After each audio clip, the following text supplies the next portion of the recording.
पीपरा थाना क्षेत्र के देवीपट्टी गांव में पिछले बुधवार को सड़क दुर्घटना में देवीपट्टी निवासी एक शख्स रमेश यादव की मौत हो गई थी।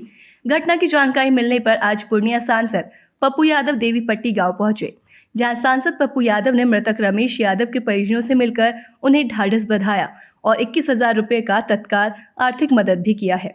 इस दौरान पप्पू यादव ने मृतक के 2 बेटियों की शादी में 50-50 हजार रुपये भी मदद करने का आश्वासन दिया है। इस दौरान पप्पू यादव ने कहा कि जिस तरह से सड़क दुर्घटनाएं बढ़ रही हैं, ये चिंता का विषय है। विभागीय उदासीनता और प्रशासन की लापरवाही के कारण सड़क दुर्घटनाएं बढ़ रही हैं। इस पर सरकार को ध्यान देना चाहिए। पप्पू यादव ने कहा कि उनकी संपत्ति गरीबों की सेवा के लिए है। कोई भी आपदा हो या फिर घटना हो, वो पीड़ित लोगों की सेवा करते रहेंगे। कहा कि गरीबों में उन्हें भगवान नजर आता है। इस मौके पर बड़ी संख्या में लोगों की भीड़ उमड़ पड़ी।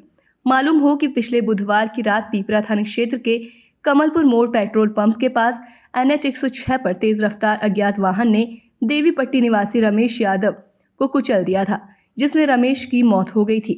घटना की जानकारी मिलने के बाद आज सांसद पप्पू यादव देवीपट्टी गांव पहुंचकर मृतक रमेश यादव के परिजनों से मिले और उन्हें आर्थिक मदद की। बड़ी बात यह है, रोड एक्सीडेंट या जो परिस्थितियां हैं उसमें एक तो मोबाइल फ़ोन पर बात करते हुए चलाना, दूसरा दारू है, दूसरा ड्राइविंग लाइसेंस पैसा लेके मिल जाता है।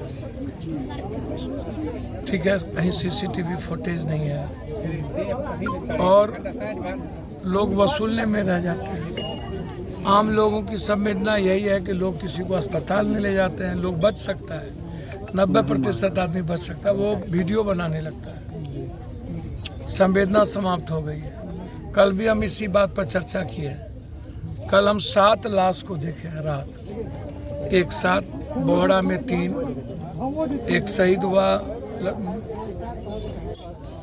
अमलिनिया में, एक सिपाही, फिर धरहरा में एक मौत हो गई, मार दिया दिल्ली।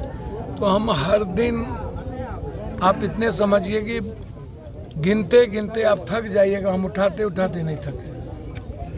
जब कोई शहर जाते हैं तो उस दिन लाश ही उठाते हैं। हम कभी खुशी में कोई शहर नहीं गए आज तक, या तो मातम में गए या तो बाढ़ के मातम में हो, चाहे कोई बड़ी घटना के मातम में हो।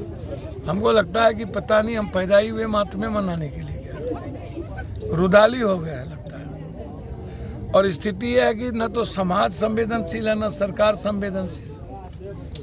अब बताइए, नहर पर इसका घर है, कोई देखने वाला नहीं, 3 बच्चे हैं। तो अभी मैंने कहा है इनके परवरिश के लिए, ताकि कोई सब्जी किसी चीज़ का ये दुकान कर ले, 20,000 रुपया इनकी मदद की है। और दोनों बच्ची की शादी जब होगी तो 50-50 हजार रुपया हमारी तरफ से बच्ची की शादी। और हमने तो कहा है कि मेरी संपत्ति पर किसी का अधिकार नहीं है, ना मेरा ना मेरे परिवार का। मेरे संपत्ति पर, मेरी ज़िंदगी पर गरीब और आम आदमी का अधिकार। हमें कोई लेना देना राजनीति से, किसी चीज़ों से नहीं है। हमारी कोशिश होती है गरीबों की ज़िंदगी बचे, उसके लिए जी पाऊँ। मैंने इंसान को भगवान के रूप में हम देखा है और उसी रूप में देखने का हम प्रयास करते हैं। अभी हम मुजफ्फरपुर जा रहे हैं, जहाँ बड़ी घटना घटी है। एक निषाद समाज के परिवार था, उसको मारते मारते मार दिया अखाड़ा घाट। फिर एक गांव में महिलाओं के साथ पुलिस ने नंगा नाच किया है, 70 महिलाओं को नंगा करके पीटा है। फिर वहाँ से बक्सर चले जाएंगे, जहाँ 4 लोगों की हत्या कर दी गई। तो मैं प्रयास करता हूँ लोगों की मदद हो, लोगों को जस्टिस मिले। सहरसा में भी गोली मारा है, सहरसा में भी गोली किसी को मारा है, डेथ शायद नहीं किया है, लेकिन एक किसी दलित को चाकू मार दिया, मर गया। सहरसा में कोई छेला या छबेला ऐसा है। तो आप समझ लीजिए, ये जो गोली बारूद चल रही है, इस सबसे बड़ा कारण है जमीन माफिया, और उसके बाद शराब माफिया, ड्रग्स माफिया, और तीसरा बालू माफिया। बिहार में जितनी भी हत्याएं हो रही है, और इससे तो कोई मतलब है नहीं। नेता लोग तो बस 3 महीना 2 महीना चुनाव होता है तो निकलता है। पप्पू यादव पेट में दर्द हो जाता है तो 3 महीना 4 महीना चुनाव होता है तो नेता लोगों को देखिएगा बिल से निकलेगा। अब फिर चुनाव ख़त्म होते ही फिर 4.5 साल के बाद फिर आम आदमी कौन मरा कौन हरा, एक दिन में 9 आदमी मर जाते हैं। एक्सीडेंट में मधेपुरा में 3 भाई बहन मर गया। अभी एक घटना अभी वहीं से आ रहे हैं, मतलब 2 एक्सीडेंट में जवान लड़का मर गया। तो रोड सेफ्टी को ध्यान देने की ज़रूरत है। जनरल लोगों को पैसा लेकर के ड्राइविंग लाइसेंस ना मिले, मोबाइल पर बात करते हुए गाड़ी ना चलाया जाए, इसको अवेयरनेस किया जाए। शराब पी के ना चलाया जाए।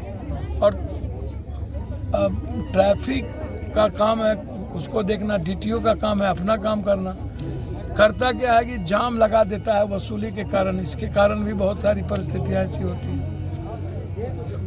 जो काम पुलिस का है, पुलिस का काम है आम आदमी की सुरक्षा, उसका चार्जशीट, उसकी डायरी लिखना, उसका इन्वेस्टिगेशन करना। वो क्या करता है, सब गाड़ी का हेलमेट जूता चेक करने लगता है। तो फिर ट्रैफिक का क्या काम है, फिर डीटीओ का क्या काम है? डीटीओ का काम है आम लोगों का ट्रैक्टर खेत से निकला उसको पकड़ के 1 लाख रुपया फाइन कर देना। बालू तो निकाला नहीं। तो इसीलिए अब परिस्थिति अच्छी नहीं है। और नेता लोगों को तो कोई मतलब नहीं है। नेता लोग तो जाति धर्म मजहब के नाम पर लड़ते हैं। नेता के नाम पर चुनाव जीत जाता है। पहले बुजुर्ग याद है, कुछ एक बुजुर्ग कहते थे हमरा वोट थोड़े दे छे लोग, चौधरी चरण सिंह का वोट दे छे। तो लोग क्यों नेता लोग संवेदना लोगों की प्रति हो। इसलिए आप बेफिक्र रहिए। हमारी कोशिश होगी हर पीड़ित लोगों की मदद करना। हमारे नॉलेज में हमारे नेता सूर्यनारायण जी ने दिया है, जबकि हमको अभी रहना चाहिए मुजफ्फरपुर में। यूनिवर्सिटी में कई दिनों से अनशन पर लोग बैठे थे। अभी मैंने वीसी को बुला के यूनिवर्सिटी अनशन को ख़त्म करवाया। बीसीए के रिजल्ट को लेकर के बड़ी धांधली हुई। एकेडमिक प्रॉब्लम है इस कोसी में। भूपेंद्र नारायण विश्वविद्यालय जिन कारणों से बनी थी उसको लूट का अड्डा बना दिया। अपने लोगों भी नहीं लूटा और बाहर से भी जो लोग आए लूटे। तो इसलिए नेताओं को कोई मतलब रहता नहीं। नेता नेतागिरी करने आते हैं और फिर बिला जाते हैं। तो ऐसे नेताओं को से समाज को भी बचना चाहिए। और समाज से आग्रह करेंगे कि आप एक्सीडेंट हो तो लोगों को ले जाइए अस्पताल। जो लोग ले जाएंगे हम उसको 10,000 रुपया देंगे। हम आपको घोषणा करते हैं, जो लोग भी ले जाएंगे अस्पताल हम उसको 10,000 रुपया देंगे। वो वीडियो ना बनाए, लोगों की जान बचे। अस्पताल ले जाए एक्सीडेंट वाले को, हमको वीडियो भेजाए, पप्पू यादव 10,000 रुपया तुरंत अकाउंट में डाले। मैं वादा करता हूँ वीडियो ना, लोगों की जान बचाए।